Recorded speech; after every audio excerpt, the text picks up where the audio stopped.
Magandang araw mga bata, narito na ang ating aralin sa Reading and Literacy Week 7, Day 1. Ngayon, sundin ang lahat ng utos na nagsisimula sa Simon Says. Halimbawa, kapag sinabi ko na Simon Says, hawakan ng iyong mga daliri sa paa, lahat ay dapat humawak sa daliri sa paa.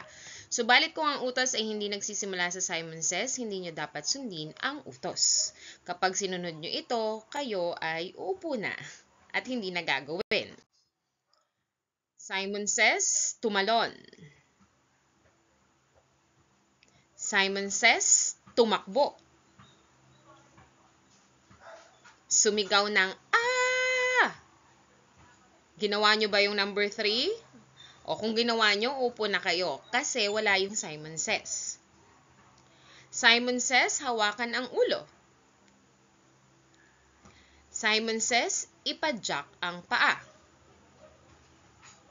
Umakyat sa upuan.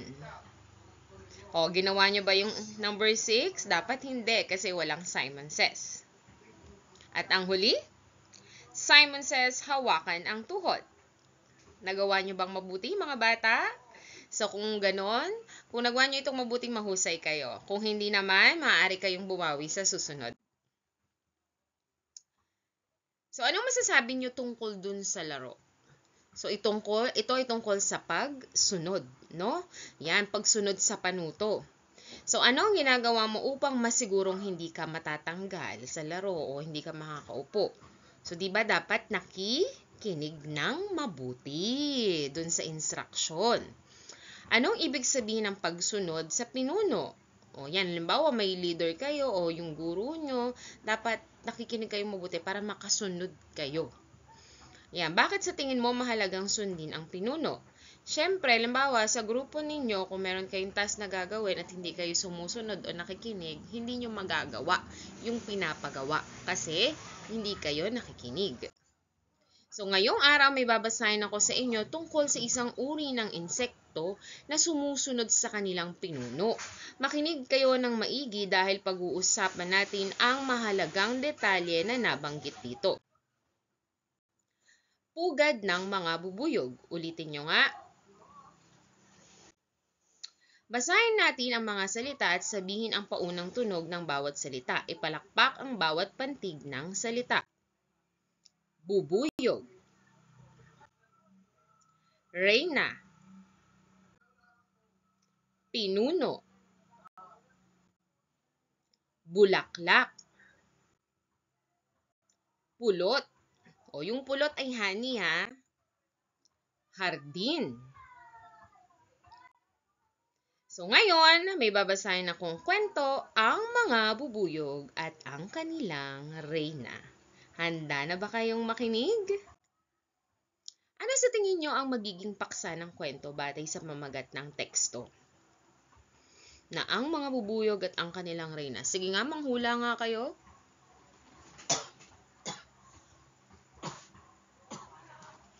O, meron na ba kayong mga nahula?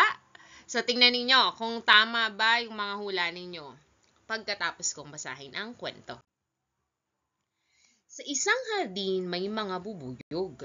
Ang mga bubuyog ay may reyna. Ang reyna ang kanilang pinuno. Ang mga bubuyog ay nagtutulungan sa paghahanap ng pagkain sa mga bulaklak. So, kaya kung makakakita kayo ng bubuyog na nasa bulaklak, huwag nyong bubugawin, no? Kasi dun sila naghahanap ng pagkain. Kasi kapag binugaw nyo sila, malamang kayo ay puntahan nila at tusukin. So, delikado yun. Minsan, nahihirapan ng mga bubuyog na makahanap ng mga bulaklak. Wala silang pagkain. Sinasabihan sila ng reyna na maghanap sa ibang lugar. Oo nga naman, kasi baka naubos na doon sa dating lugar. Sumusunod ang mga bubuyog sa reyna. Nakakakita sila ng mga bulaklak sa ibang lugar. Masaya silang bumabalik sa pugad na may dalang pagkain.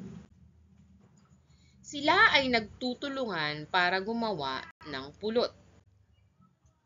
So ngayon, naunawaan nyo ba ang ating kwento? Kung hindi, Ayan, at nalabuan kayo, so pwede nyong ulitin ulit yung video bago nyo sagutan ang aking mga katanungan. So, tungkol saan ang napakinggang talata? So, tungkol ito sa mga bubuyog. Ano ang tawag sa pinuno ng mga bubuyog? So, ito ay tinatawag nilang reyna. Saan nakatira ang mga bubuyog? So, sila ay nakatira sa hardin. Saan kumukuha ng pagkain ang mga bubuyog? Okay, kumukuha sila sa mga bulaklak. Yan, dun sila kumukuha ng pulot o yung honey. So, sa kanila nanggagaling yung honey. Ano ang ginagawa ng mga bubuyog upang sila ay makagawa ng pulot o honey? Okay, so yung mga pulot na yon o yung mga nakuha nila dun sa bulaklak, ini-stack nila dun sa kanilang bahay. Yan, honey, yung beehive. So, tapos, yun, hanggang sa pagtagal-tagal, magiging honey na yun. At healthy yun, no? Healthy yun kesa sa sugar. Kapag may nahihirapan, humahanap ng pagkain ng mga bubuyog, ano ang ginagawa nila? O kapag may nahihirapan, humanap ng pagkain, nagtutulungan sila at naghahanap sila ng ibang lugar kung saan mayroon pang bulaklak. Ano ang katangian ng mga bubuyog ang mabuting sundin natin? So sila ay masunurin sa kanilang pinuno. Hindi sila nagreklamo nung sinabi na humanap sila ng ibang lugar para makakuha ng pagkain. So, ano ang natutunan ninyo tungkol sa bubuyog? O, dapat maging masunurin. O, di ba? Hindi sila nagreklamo, kaya nakatagpo sila ng pagkain. So, sagutin natin ito sa pamamagitan ng concept map. Ano ba yung concept map? Ang concept map ay isang paraan upang ipakita ang mga ideya na maaari nating iugnay sa pangunahing salita sa loob ng bilog. Bilang paggabay, maaari ninyong ilista ang mga natutunang ideya o ilarawan ang mga bubuyog batay sa tekstong pinakinggan. Okay, bubuyog. So, ang mga bubuyog ay masipag. Ang mga bubuyog ay masunurin. Ang mga bubuyog ay masayahin. Sila ay nagtutulungan. So, ang natutunan ko ngayong araw ay tungkol saan? O, yan tungkol sa mga bubuyog, no? Paano ba sila nakakagawa ng mga pulot o honey? Paano sila nabubuhay? So, ang isang paraan upang magtala ng ideya tungkol sa isang paksa ay sa pamamagitan ng concept map. So, basahin ang mga pangungusap at kumpletuhin ang mga salita sa pamamagitan ng pagsulat ng tamang letra. Number 1, ang isang hardin ay may mga, ano kayang nawawala dito? Okay, letter B, bubuyog. Next, ang pinuno ng mga bubuyog ay ang ano? Reyna. So, R ang nawawala doon. Naghahanap ang mga bubuyog ng bulaklak. Number 4, nagtutulungan ang mga bubuyog para gumawa ng, ano kaya ito? Pulot. So, letter P. Sumusunod ang mga bubuyog sa kanilang pinuno o letter P. Yan. So, sana'y natunawaan niyo ang ating aralin ngayon at ang kwento tungkol sa mga bubuyog. Hanggang sa muli. Paalam!